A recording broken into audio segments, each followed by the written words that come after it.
हम में से मैक्सिमम लोग ये सोच रहे हैं कि ऑन पैसिव में विड्रॉल करने के लिए हमारे पास कौन सा अकाउंट होना चाहिए, सेविंग अकाउंट होना चाहिए या फिर करंट अकाउंट होना चाहिए, कौन सा अकाउंट बेस्ट रहेगा। तो यहाँ पर आप सभी को बताना चाहता हूँ फ्रेंड्स कि अगर आपके पास ऑलरेडी करंट अकाउंट है तो फिर बहुत अच्छी बात है, फिर आपके लिए कोई भी दिक्कत नहीं है। लेकिन अगर आपके पास करंट अकाउंट नहीं है, आपके पास सिर्फ सेविंग अकाउंट है तो भी कोई दिक्कत नहीं है। आप स्टार्टिंग में अपने सेविंग अकाउंट में ही विड्रॉल ले सकते हैं, विड्रॉल कर सकते हैं, कोई भी प्रॉब्लम आपको नहीं आएगी। स्टार्टिंग में आप सेविंग अकाउंट में ही सब कुछ कर सकते हैं।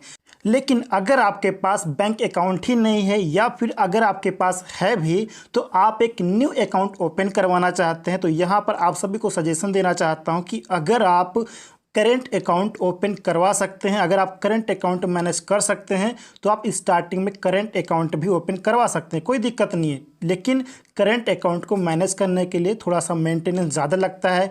किसी किसी बैंक का 15,000 होता है, 20,000 होता है, 25, 35, 50,000, हर एक बैंक का अलग अलग होता है। सिटी के अनुसार, विलेज के अनुसार हर एक का मेंटेनेंस अलग अलग होता है। सो अगर आपके पास बैंक अकाउंट नहीं है या फिर आप न्यू अकाउंट ओपन करवाना चाहते हैं तो स्टार्टिंग में अगर आप करंट अकाउंट मैनेज कर सकते हैं, उसका मेंटेनेंस आप मैनेज कर सकते हैं, सो डेफिनेटली आप करंट अकाउंट भी ओपन करवा सकते हैं। इसके लिए आपके नियर में जो बैंक है वहाँ पर मैनेजर से जाके आप बातें कर लीजिए कि उसका मेंटेनेंस क्या रहेगा।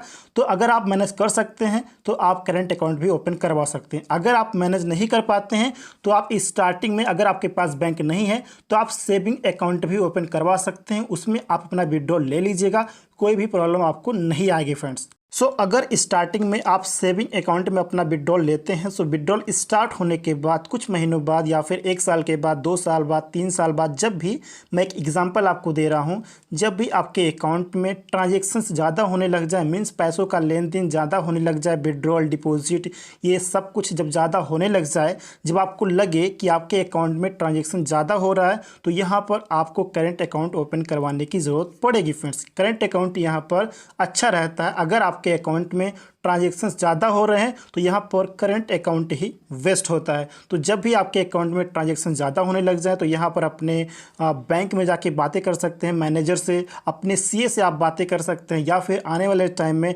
ऑन पैसिव के द्वारा कुछ फाइनेंशियल एक्सपर्ट्स भी हम सभी के लिए प्रोवाइड किए जाएंगे जो हमें फाइनेंशियल चीज़ों के रिगार्डिंग इन्फॉर्मेशन देंगे, गाइड करेंगे हम सभी को। तो यहाँ पर हमें अच्छी खासी इन्फॉर्मेशन हो जाएगी, उसके बाद हम अपना करंट अकाउंट ओपन करवा के अपना अकाउंट मैनेज कर सकते हैं, कोई प्रॉब्लम नहीं है फ्रेंड्स। ठीक है, करंट अकाउंट की ज़रूरत तभी पड़ती है जब आपका कोई बिजनेस हो, मीन्स ट्रांजैक्शंस, लेन देन आपका ज़्यादा हो रहा है, तो वहाँ पर आपको करंट अकाउंट की आवश्यकता पड़ती है। करंट अकाउंट उस समय आपके लिए बेस्ट ऑप्शन होता है। और किसी भी बैंक में करंट अकाउंट ओपन करवाना बहुत ही ईजी होता है, कुछ ही डॉक्यूमेंट्स के साथ में आपका करंट अकाउंट ओपन हो जाता है। अगर आप as a individual current account open करवाना चाहते हैं तो आपके आधार एंड पैन कार्ड से ही आपका करंट अकाउंट ओपन हो जाता है। जो उसका मेंटेनेंस रहता है वो आपको फॉलो करना पड़ता है, मे बी 15,000, 20,000, 25, 35 या फिर 50,000, हर एक बैंक का सिटी के हिसाब से, विलेज के हिसाब से अलग अलग होता है। तो जो भी मेंटेनेंस है वो आपको फॉलो करना पड़ेगा, मैनेज करना पड़ेगा,